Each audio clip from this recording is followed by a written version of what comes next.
রাসূলুল্লাহ সাল্লাল্লাহু আলাইহি ওয়াসাল্লাম বলেন, যে ব্যক্তি আমার 40টি হাদিস আমার উম্মতের কাছে পৌঁছাবে তার জন্য আমি কিয়ামতের দিন বিশেষভাবে সুপারিশ করব। সুবহানাল্লাহ। নাম্বার 2, মানুষের মধ্যে যারা মৃত্যুকে বেশি করে স্মরণ করে এবং তার জন্য প্রস্তুতি নেয় তারাই সবচেয়ে বুদ্ধিমান। নাম্বার 3, প্রত্যেক জিনিসের জাকাত আছে, আর দেহের জাকাত হচ্ছে রোজা। নাম্বার 4, যে তার সময় আল্লাহর জন্য ব্যয় করে না তার জন্য জীবন অপেক্ষা মৃত্যু শ্রেয়। নাম্বার 5, যারা সব সময় ইস্তিগফার তথা ক্ষমা প্রার্থনা করে তাদের সাথে উঠা বসা করুন, কেননা তাদের হৃদয় সবচেয়ে কোমল হয়। নাম্বার 6, তুমি যত সিজদা দিবে আল্লাহ তত গুণা তোমার মাফ করে দিবেন। সুবহানাল্লাহ। নাম্বার 7, সূরা ফাতিহা প্রায় 1000 রোগের ওষুধ। নাম্বার 8, হাতের তালুতে জ্বলন্ত আগুনের কয়লা রাখলে যেমন কষ্ট হবে তার চেয়ে বেশি কষ্ট হবে শেষ জামানায় ঈমান রাখতে। নাম্বার 9, রোজাদারদের জন্য প্রতিদিন জান্নাতকে সুসজ্জিত করা হয়। সুবহানাল্লাহ।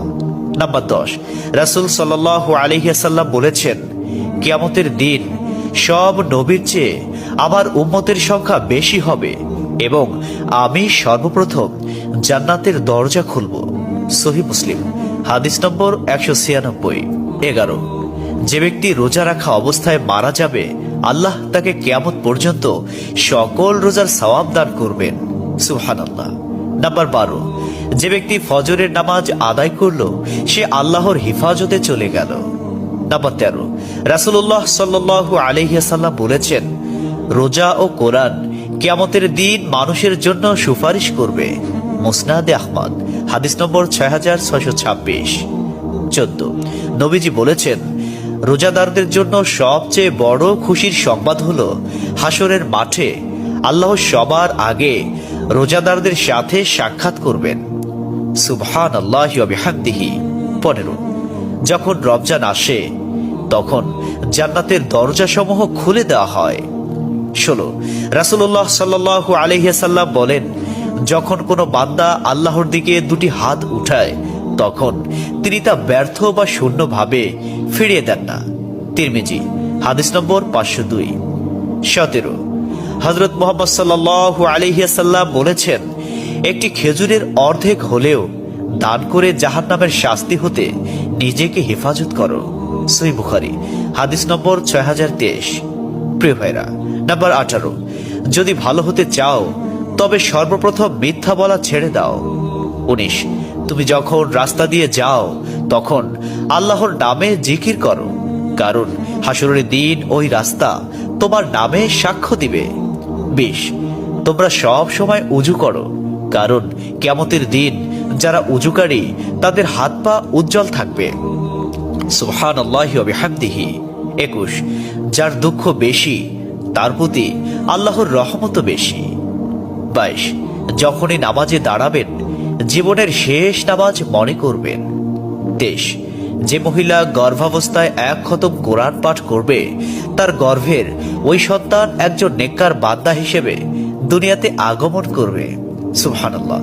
24, চুপ থাকার কারণে মানুষের যে মর্যাদা হাসিল হয় তা 60 বছর নফল ইবাদত হতে উত্তম। সুবহানাল্লাহ। 25, রাসূলুল্লাহ সাল্লাল্লাহু আলাইহি ওয়াসাল্লাম বলেছেন, জান্নাতের সবচেয়ে নিকটবর্তী আমল হলো সময় মতো সালাত আদায় করা। সহিহ মুসলিম, হাদিস নম্বর 260। 26, যে ধোঁকা দেয় সে আমার উম্মতের অন্তর্ভুক্ত নয়।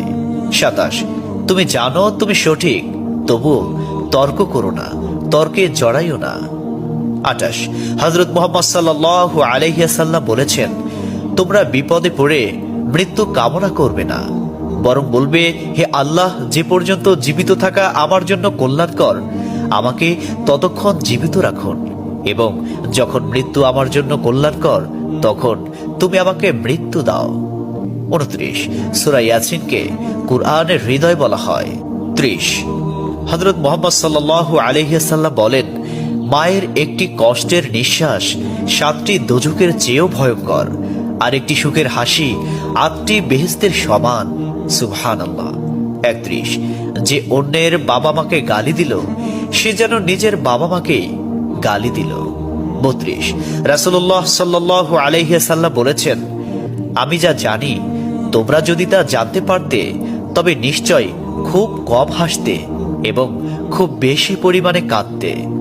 30, মানুষ যদি মৃত ব্যক্তির আর্তনাদ দেখত এবং শুনতে পেত তাহলে মানুষ মৃত ব্যক্তির জন্য কান্না না করে নিজের জন্য কাঁদত। 34, মহানবী সাল্লাল্লাহু আলাইহি ওয়াসাল্লাম বলেছেন, সূরা ফাতিহা তোমরা ধীরে ধীরে পাঠ করো, কারণ মহান আল্লাহ নিজে তার জবাব দেন। সুবহানাল্লাহ। হাদিস সূত্র মুসলিম 910। 35, রাসূলুল্লাহ সাল্লাল্লাহু আলাইহি ওয়াসাল্লাম বলেছেন, কিয়ামতের দিন যে জিনিসটি মুমিনদের পাল্লায় ভারী হবে সেটি হচ্ছে সুন্দর চরিত্র, আখলাক। আবু দাউদ হাদিস নম্বর 4101। 36, কবরের ভিতরের প্রথম চাপ পৃথিবীর সকল কষ্টকে হার মানিয়ে দেবে। 37, হযরত মুহাম্মদ সাল্লাল্লাহু আলাইহি ওয়াসাল্লাম বলেন, যে ব্যক্তির অন্তরে এক সরিষা দানা পরিমাণ অহংকার থাকবে সে জান্নাতে প্রবেশ করতে পারবে না। সহিহ মুসলিম হাদিস নম্বর 91।